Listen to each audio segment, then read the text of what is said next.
Alors comme ça, t'es dans la crypto et tu sais pas quoi faire en ce moment. Je te l'accorde, au niveau du marché, on est d'accord, il se passe rien. Mais par contre, ça veut pas dire qu'il y a rien à faire en ce moment. Alors dans cette vidéo, je vais te présenter différentes activités qui te permettront de patienter jusqu'au prochain bull. Parce que oui, c'est pas des cases que tu vas cocher en 2 jours. Le premier point, et là je pense que je t'apprends rien, c'est d'accumuler pour le prochain bull. Malgré l'ambiance morose du moment, il faut pas oublier que les plus gros gestionnaires d'actifs du monde commencent à s'intéresser à Bitcoin. Et plus que ça, qu'ils ont réalisé différentes demandes pour obtenir des ETF spot Bitcoin, mais encore mieux, certains géants de ce monde se lancent carrément dans la création d'échanges crypto. Alors évidemment, on n'est pas la cible, c'est plutôt les institutionnels qui sont au centre de celle-ci. Mais pour le moment, et surtout en se basant sur ce qui s'est passé lors des précédents cycles, c'était à chaque fois plus intéressant d'être dans les gros, c'est-à-dire Bitcoin, Ethereum, plutôt que dans des altcoins. Alors évidemment, je te vois venir dans les commentaires et tu vas me dire qu'il y a ce token-là très précis qui a une belle performance. Oui, c'est vrai, c'est possible, mais ça ne représente absolument pas la majorité des altcoins. C'est cet altcoin-là en particulier. Alors à moins que tu aies un bon flair et que tu es toujours sur les bons coups, bah c'est compliqué. Parce qu'à l'heure actuelle, la majorité des altcoins, eh ben, ils agissent un petit peu comme le Bitcoin ou comme l'Ethereum avec un petit effet levier. Maintenant, tu vas me dire, ça c'est un tips que tu as déjà lu et entendu 50 fois et donc bah il est pas très pertinent. Et je suis totalement d'accord avec toi là-dessus et c'est pour ça que je vais rajouter quelque chose de plus. N'hésite pas à investir un petit peu de ton temps et de tes compétences pour générer un petit peu de revenus en plus. Et ça peut être tout et n'importe quoi comme petit business qui peut te permettre de générer quelques dizaines voire quelques centaines d'euros supplémentaires par mois. Et t'as pas besoin de commencer avec des trucs très compliqués. Que ce soit de te trouver un petit job de modérateur au niveau d'un serveur Discord crypto par exemple, ou alors de suivre un des exemples que j'ai pu montrer en vidéo avec les vidéos IA, et tous les intermédiaires et toutes les possibilités qui existent entre, eh bien il y a une quantité folle de petites opportunités pour te faire quelques centaines de dollars supplémentaires par mois qui peuvent être réinjectés. Et crois-moi qu'en boule, ce petit magot là, il fera clairement la différence. De mon côté, bah évidemment j'ai la chaîne en principal, j'ai du coup la vente des feuilles de triche, également les différents appels que je fais là où on peut dire que je fais du coaching personnalisé, et ben ça c'est parce que j'ai des compétences dans la crypto. Et toi je suis sûr que t'es bon dans différents domaines et que dans ces domaines là il y a d'autres personnes qui voudraient progresser et qui aimeraient bien t'avoir en tant qu'exemple, et qui du coup seraient peut-être même intéressés pour te payer afin d'apprendre plus vite. Donc n'hésite pas à créer du contenu et à partager ce que tu sais. On sait jamais d'où viendra la prochaine opportunité. Pour te donner un exemple totalement random là-dessus, j'ai un pote qui s'intéresse au massage, il a réussi à trouver une cliente qui va masser 2 fois par mois, juste avec ça, ça lui fait un plus 50 € par mois. Il suffit qu'il trouve d'autres clients et puis avec le bouche à oreille, ben il peut facilement monter à plusieurs centaines d'euros par mois. Et en plus en faisant un truc qu'il aime bien faire. Et c'est un domaine que je considère vraiment comme totalement random le massage. C'est pas du tout un truc qui m'intéresse. Mais du coup, je me dis que s'il y a des opportunités là-dedans, eh bien, il y en a probablement absolument partout. Le deuxième point, c'est de rattraper ton retard sur les applications que tu ne maîtrises pas du bull précédent. Alors tu vas me dire, mais quel retard? Moi, je suis toujours là, je comprends à peu près tout. Ok, très bien. Est-ce que tu comprends exactement comment ça fonctionne un AV? Est-ce que tu sais comment ça fonctionne les pools de liquidité? Et pourquoi les layers 2 existent? Ou encore ce qui est réellement le slippage, d'où il vient et comment il s'explique? Et non, je te parle pas de la version superficielle, là où tu es capable de me dire que le pool de liquidité, c'est juste 2 tokens comme ça qui sont dans une paire 50-50. Je te parle de comprendre exactement ce qui se passe quand il y a un swap qui arrive. Alors j'en ai conscience que dit comme ça peut largement sembler overkill et t'es en train de te dire que bah t'as pas besoin de savoir tout ça, mais en réalité tu serais étonné de tout ce que tu peux apprendre et de tout ce que tu peux te resservir en apprenant un petit peu plus profondément que la majorité des gens. Simplement comment fonctionne le gaz sur tout ce qui est EVM, c'est un truc que tout le monde utilise tout le temps, et pourtant que ce soit sur le Discord ou alors sur les commentaires YouTube, j'ai pas l'impression qu'il y a grand monde qui est capable de le modifier et de gérer ça pour minimiser ses frais. Parce que fun fact, si tu sais exactement comment ça fonctionne, sur certaines blockchains tu peux largement réduire tes frais. Donc prends le temps, fais tes recherches et surtout n'hésite pas à plonger dans la documentation. C'est dans la documentation des différents projets que tu vas apprendre le plus. Et sur cette même note, tu peux t'amuser à faire les différentes quêtes qui sont disponibles sur Layer 3. Il y a beaucoup d'informations là-dessus, et en plus de ça, ça te permet de pratiquer différentes choses. J'ai également remarqué depuis peu que sur pas mal de quêtes, il y a maintenant un civil check. Alors c'est rien de méchant, ça vérifie juste que tu as plus de 10 $ sur Ethereum ou sur une autre blockchain par exemple, et également qu'ils ont des petits tests pour vérifier si t'es humain ou pas. Alors moi j'ai eu comme question de donner la couleur du ciel. Ouais, on a déjà vu plus compliqué, mais c'est vrai que si un bot tombe là-dessus, bah il peut être assez facilement bloqué. Et tout ça, ça me fait dire que l'XP qu'on génère sur Layer 3, bah un jour elle sera probablement utile. Sans compter tous les projets qui vont peut-être réaliser un airdrop dans le futur que tu vas utiliser juste en réalisant les quêtes sur Layer 3. Layer 3 c'est vraiment sous-estimé de fou, alors hésite pas à passer du temps là-dessus. Et le dernier point, tu le connais déjà, c'est le credo de la chaîne, farmer les airdrops. Je sais qu'en cette période c'est particulièrement compliqué mentalement, entre le fait qu'il se passe rien au niveau du marché et surtout que ça a pas l'air d'avancer sur les airdrops principaux, que ce soit Layer 0 ou Zcasing par exemple, eh bien c'est clair que c'est démotivant. Il suffit de regarder le nombre de transactions journalières sur Layer 0 pour se rendre compte que t'es pas le seul et qu'il y a de plus en plus de gens qui se démotivent. Ou alors dans un autre sens, de plus en plus de gens qui ont atteint leurs différents objectifs. Parce que oui, le nombre de transactions sur Layer 0, bah il a évidemment été bien propulsé par le nombre de personnes qui ont fait l'airdrop. Au bout d'un moment, quand t'as 50 000 $ de volume, 100 transactions, 50 contrats, etc.,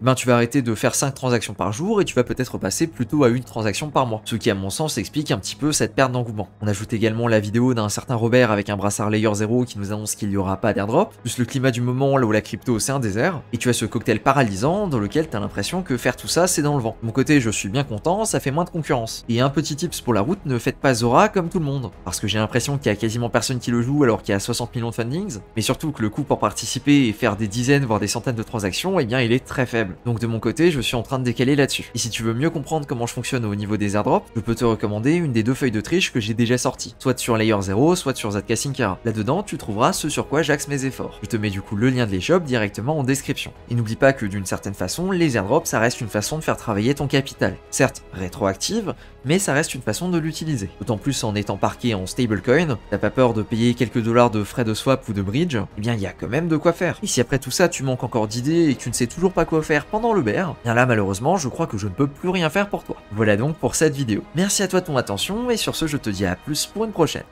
Ciao.